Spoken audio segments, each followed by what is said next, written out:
Have you ever met someone and instantly had a strong feeling about them, good or bad, before they even open their mouth?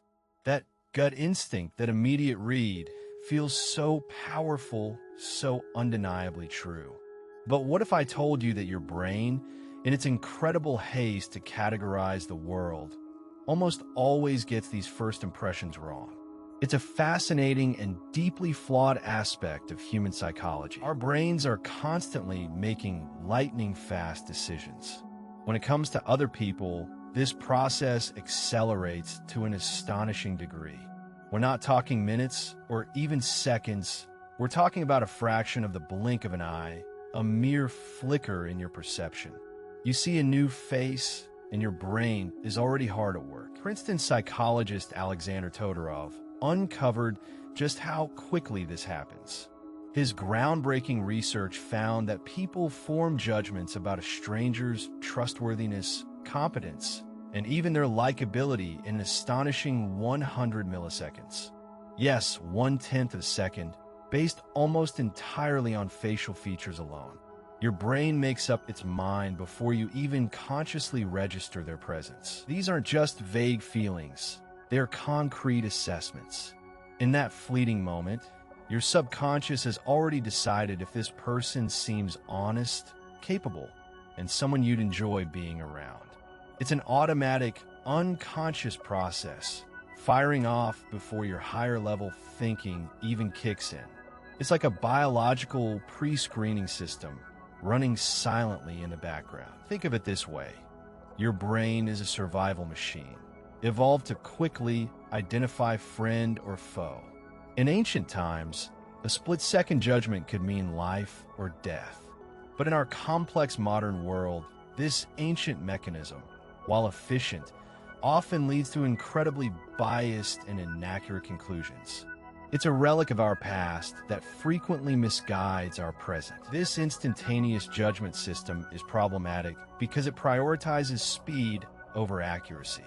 We are biologically wired to make snap decisions about people based on superficial cues, rather than taking the time for deeper, more nuanced understanding. It's efficient, yes, but efficient doesn't always mean correct, especially in the realm of human connection. Our quick judgments aren't just fast. They're also incredibly susceptible to cognitive biases that further skew our perception. Once that initial impression forms, whether positive or negative, it can cast a long shadow over everything else we learn about a person, making it incredibly hard to see them clearly. Enter the halo effect, a term coined by psychologist Edward Thorndike back in 1920. This bias describes how one positive trait, like physical attractiveness, causes us to assume a person possesses a whole host of other desirable qualities. It's as if that one good trait creates a glowing halo around them, distorting our entire view. For instance, if someone is physically attractive, you might automatically assume they're also smarter, kinder, more competent, and more successful, even without any evidence.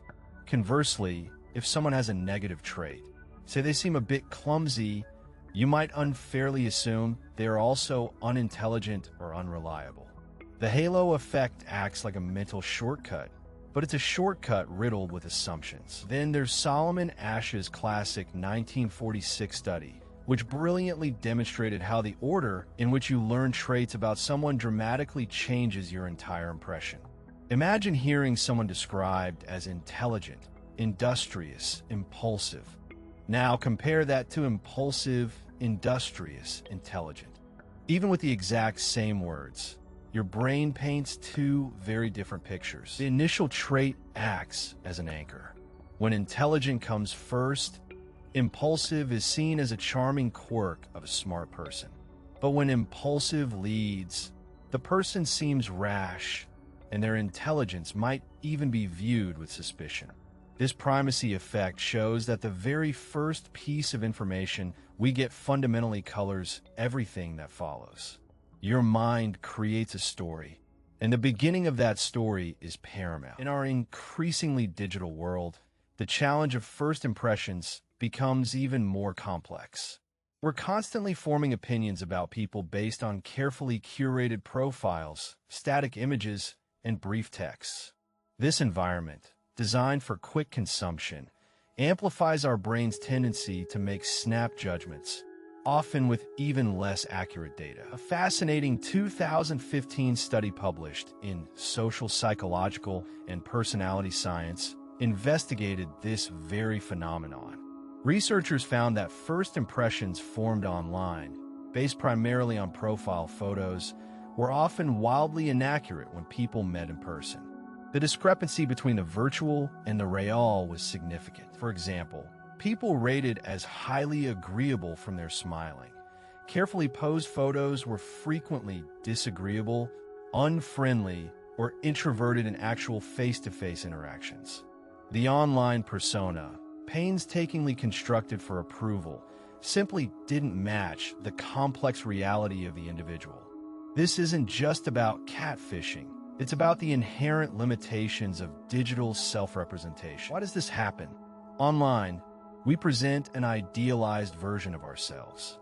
We choose the best photo, craft the perfect bio, and highlight only our most flattering traits. Crucially, the absence of rich nonverbal cues, tone of voice, body language, subtle expressions, leaves our brains to fill in the blanks, often projecting our own expectations or biases onto the limited information available. This means that not only are we routinely misjudging others based on their online presence, but others are likely misjudging us too. It creates a vast landscape of potential miscommunication and misconnections, all because our brains are trying to create a complete picture from just a few pixels and words. We're all protagonists in our own carefully edited online movies. So, if our brains are wired for instant, often flawed, judgments, what can we do? We can't entirely switch off these ancient mechanisms, but we can become more aware and deliberately counter them. Mastering our mind's snap judgments starts with conscious effort and a commitment to deeper understanding. First, acknowledge the bias. The next time you form an instant impression of someone, mentally label it as a hypothesis, not a fact. Remind yourself, this is my brain's quick guess, and it's probably wrong. This simple reframing creates a crucial space between your initial instinct and your reasoned response. It's a powerful psychological trick. Second, actively seek disconfirming evidence. Instead of looking for things that confirm your initial bias, deliberately look for information that challenges it. Ask open-ended questions, observe their behavior over time, and, most importantly, listen more than you speak. Give people the space to reveal their true selves, rather than fitting them into your preconceived boxes. Third, give people a second, and even a third, chance. We are all complex, ever-evolving individuals. Someone having a bad day or presenting themselves poorly in one context doesn't define their entire being. Extend grace, remembering that their initial presentation might be just that, a momentary performance, not the true essence of who they are. Finally, apply this awareness to yourself. Be mindful of how you present yourself, especially online, and understand that others are forming their own flawed impressions of you. Don't be too hard on yourself if you're misjudged, and strive to be authentic. The goal isn't to be perfect, but to be genuinely curious about the incredible complexity of others and ourselves. Our brains are truly amazing, but also beautifully flawed in their shortcuts. Understanding these deep-seated biases is the first critical step toward cultivating richer, more accurate, and more empathetic human connections. Let's learn to look beyond the immediate surface and appreciate the intricate depth within every individual. If you found this fascinating, subscribe for weekly psychology insights and hit that notification bell